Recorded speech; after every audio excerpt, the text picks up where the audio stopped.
Bismillahirrahmanirrahim. Alhamdulillahi rabbil alamin.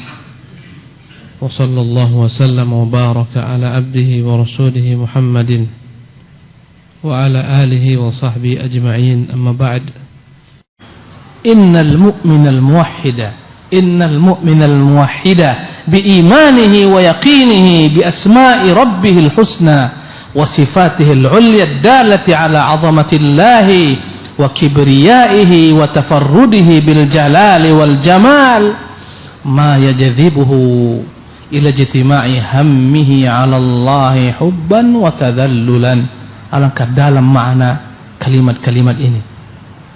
Seorang mukmin ahlu tauhid yang hanya mengesahkan Allah dalam uluhiyahnya, rububiyahnya, asma dan sifatnya, dengan imannya dan dengan keyakinannya terhadap nama-nama Allah dan sifat-sifatnya, nama-nama Allah yang begitu bagusnya, sifat-sifat yang maha tinggi, yang menunjukkan keagungan Allah, menunjukkan kebesaran Allah subhanahu wa ta'ala, menunjukkan Allah adalah Tuhan yang satu, yang semata memiliki kesempurnaan dalam keelokan, ya, kesempurnaan dalam keagungan. Ma yajadhibuhu ila ijtima'i hammi 'ala Allah. Hal ini, ilmunya ini, keyakinannya ini, tauhidnya, subhanallah, dan imannya dengan asma dan sifat yang menunjukkan keagungan Allah, kesempurnaan, kebesaran Allah, ini akan menggiringnya kemana? Ila ijtima'i hammi 'ala Allah. Benar-benar dia akan fokus menjadikan tujuan hidupnya hanyalah Allah. Apapun yang dia buat, tujuannya Allah, negeri akhirat. Dia bekerja di perusahaan, semuanya Allah. Kok bisa gitu? Iya, dia harus bekerja. Dengan bekerja dia akan, subhanallah, mensucikan wajahnya daripada kehinaan, meminta-minta kepada makhluk. Dengan bekerja dia akan dapat menafkahi anak istrinya, menyambung silaturahminya, subhanallah, membantu yang dapat dia bantu untuk umrah, untuk haji, subhanallah. Allah, apapun gerak-geriknya, apapun aktivitas dunianya, semuanya Allah tujuannya, subhanallah. Andai kata ada urusan dunia ini yang menghalangi dia daripada Allah, semua akan dia singkirkan jauh-jauh. Allahu Akbar. Ya, lihatlah Nabi Sulaiman. Sulaiman kaya atau miskin? Kaya. Dan kita telah sebutkan dahulu tentang kaya itu dibagi ulam menjadi 3. Ada kaya yang paling rendah, dibagi 2 kekayaan. Kaya dibagi 2, saya ulang-ulangi kaji. Ada namanya ghinan safil, kekayaan yang tak bermutu. Apa itu? Kaya harta dunia, gemerlap isinya, pangkat jabatan, ini tak bermutu. Subhanallah. Dan ini yang kita tergila-gila mengejarnya, sampai ngaji pun tak sempat, sholat jemaah pun tak dapat, subhanallah. Nyambung silaturahmi pun tak dapat. Si ibu bekerja bagikan robot-robot, subhanallah. Nanti telah berkumpul harta, rumah telah banyak, kendaraan banyak, mati semua ditinggalkannya, subhanallah. Yang menikmati adalah ahli warisnya, subhanallah. Maka lihatlah Sulaiman, ya, tadi kita bagi kekayaan menjadi 2. Ghinan safir, ini kekayaan yang tidak ada makna, yang tidak dicela dan tidak dipuji Allah, kecuali melihat apa efek daripada kekayaan tersebut. Andai kata kekayaan ini digunakannya untuk negeri akhirat, untuk Allah, ini yang kita bahas tadi, dia jadikan tujuan hidupnya, konsentrasi hidupnya hanya Allah dan negeri akhirat, kekayaannya dia buat dengannya membeli dunia, membeli surga Allah subhanahu wa ta'ala, dia akan menjadi orang yang terpuji. Dan dalam banyak nas dia dipuji. Dialah sebaik-baik manusia yang diberikan Allah ilmu dan harta, subhanallah. Andai kata kekayaannya membuat dia lalai daripada urusan akhirat, lalai daripada Allah, subhanallah. Karena semakin banyak urusan dunia antum, semakin banyak konsentrasi terpecah. Bayangkan kalau antum punya perusahaan yang banyak, subhanallah, antum harus semua dicek. Walaupun punya perwakilan, subhanallah, tapi menyita semua waktu antum. Memiliki karyawan ribuan orang, menyita segala macam waktu antum. Kadang-kadang tak sempat lagi jemaah, tak sempat lagi, subhanallah. Belum lagi tuntutan, belum lagi, subhanallah. Ya, Kadang-kadang sungguh dunia ini melalaikan, membuat orang sibuk daripada tujuan hidup dia adalah negeri akhirat. Subhanallah. Maka kekayaan ini membuat dia terhina. Subhanallah. Jadi ini kekayaan pertama, namanya ghinan. Apa tadi? Safil, tak ada mutunya. Subhanallah. Gara-gara kekayaan tak bermutu ini kita berkelahi, sikut-sikutan, tak mau bertegur sapa. Subhanallah. Ya, saling mendengki. Inilah bodohnya dan jahilnya kita. Padahal rezeki semua yang kita dapatkan adalah rezeki milik kita juga, bukan rezeki orang kita makan. Demikian juga sebaliknya. Adapun yang kedua namanya ghinan alin, kekayaan tingkat tinggi, dibagi oleh Ibnu Qayyim rahimahullah tabaraka taala dalam kitabnya ya Zadul Muhajir atau Risalah Tabukiyah, menjadi 3 tingkatan. Yang pertama adalah ghinal qalbi. Yang pertama adalah ghinal qalbi, hatinya kaya. Subhanallah. Ya, hatinya kaya. Hatinya kaya adalah orang-orang yang merasa begitu kaya dirinya dengan apapun yang Allah berikan kepadanya, sehingga dia merasa cukup, tak perlu apa yang dimiliki manusia lainnya. Biarlah ini sudah hebat kali kurasakan, sudah nikmat ini, walaupun mobil-mobil butut tapi masih bisa jalan, tak kena hujan.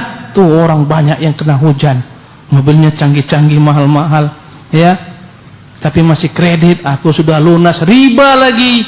Subhanallah. Ini namanya apa? Ghina al-qalb. Hatinya merasa kaya dengan apa dimiliki. Subhanallah. Maka dia tak pernah sibuk melihat ke atas, sehingga membuat nikmat yang ada padanya rendah. Kita ketika dalam perkara dunia melihat ke atas, apapun yang kita miliki rendah.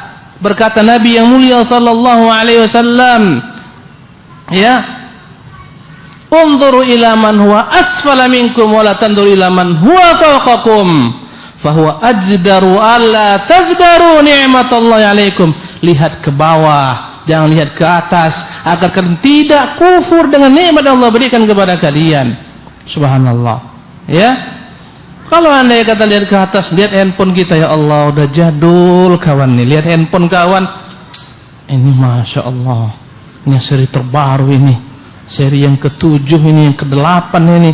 Aku punya ini, WA tak bisa, Facebook pun hilang.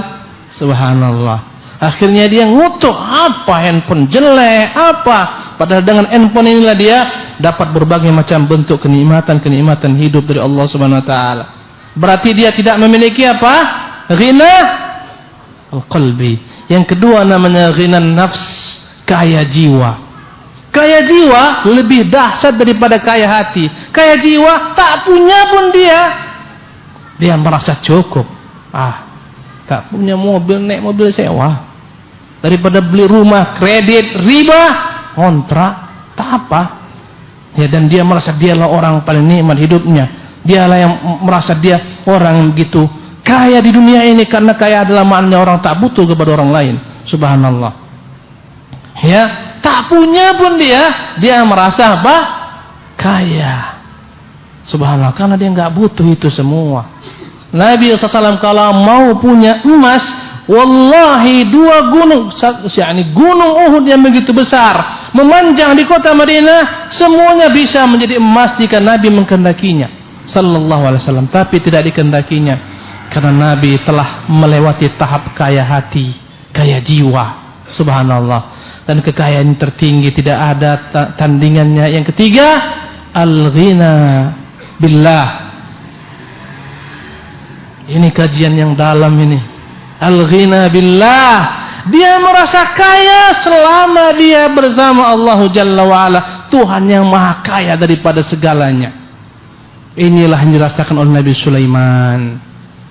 Suatu ketika dihadapkan di pandangan matanya kuda-kuda perang yang tangguh-tangguh, sampai akhirnya kena melihat kuda-kuda begitu banyaknya, lalai Sulaiman. Harga kuda bukan mudah, bukan murah, apalagi kuda-kuda perang. Subhanallah, lalai sampai matahari tenggelam, dia lalai, belum melaksanakan salat yang Allah wajibkan kepadanya. Kata Allah, hatta tawarat bil hijab, sampai matahari tenggelam sadar, ya Allah, lalai aku gara-gara apa?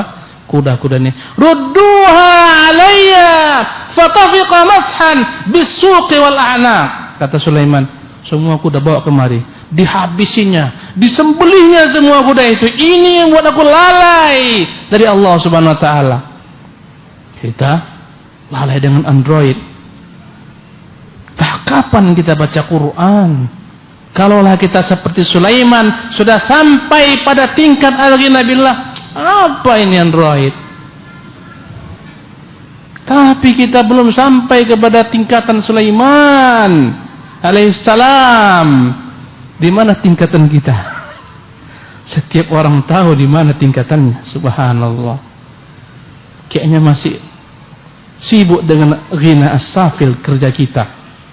Gara-gara ghina safil, berapa banyak orang-orang yang tenggelam, tak muncul-muncul lagi. Kata Ustaz Ali, ilmunya ilmu sabut.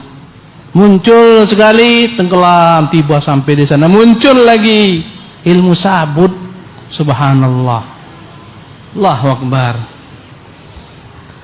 Ikhwatul kiram yang dimuliakan oleh Allah Subhanahu wa taala. Kita lanjutkan kitab ini, kita harus selesaikan paragraf ini. Ya, jadi membuat dirinya benar-benar fokusnya hanya Allah, hubban wa tadhallulan, sebagai bentuk kecintaannya kepada Allah, kehinaannya di hadapan Allah, khusyu'an wa inkisaran, sebagai bentuk kekhusyukannya, ketakutannya kepada Allah. Benar-benar dia, yakni hatinya itu benar-benar hina di hadapan Allah Subhanahu wa taala. Raghaban wa rahaban, betapa harapnya dia kepada Allah, tapi betapa takutnya, kecutnya hatinya kepada Allah. Rajaan wa tama'an, betapa dia berharap Allah, berapa ambisinya dia, betapa ambisinya dia kepada rahmat Allah tabaraka taala, ridha Allah, kecintaan Allah. Subhanallah. Wa tawafur himmatihi fi talabi ridhah, berupaya dia gunakan segala macam daya upayanya untuk mencari ridha Allah. Bistifraghil wus'i, segala yang mampu dia lakukan untuk Allah tabaraka taala. Subhanallah. Apapun dia persembahkan untuk Tuhannya Allah. Fit taqarrubi ilaihi bin nawafil, fokus apapun dia lakukan agar dekat kepada Allah dengan ibadah-ibadah sunnah. Ba'da takmil faraid, tentunya setelah dia sempurnakan ibadah-ibadah yang wajib. Wat taufiqu war rusydu biadillah, semua taufik ini, semua petunjuk ini hanyalah di tangan Allah semata. La mani'a lima a'tait, la mani'a lima a'ta, takkan ada yang dapat menahan apa yang ingin Allah berikan. Jikalau Allah ingin berikan kepada kita ilmu tentangnya, nama-namanya, sifat-sifatnya, takkan ada yang dapat menghalangi hal tersebut. Tapi ingatlah, hidayah dicari, hidayah diupayakan, hidayah dikejar, sebagaimana Salman mengejar hidayah. Subhanallah. Wala mu'tiya lima mana', wala mu'tiya lima mana', takkan ada yang dapat menahan apa yang Allah ingin berikan. Sebaliknya tidak ada yang dapat memberikan apa yang Allah tahan. Wala haula wala quwwata illa bihi azza wa jal, tidak ada daya upaya, tak ada kekuatan kita kecuali hanya karena dengan Allah Subhanahu wa taala, Tuhan yang Maha Perkasa lagi Maha Mulia.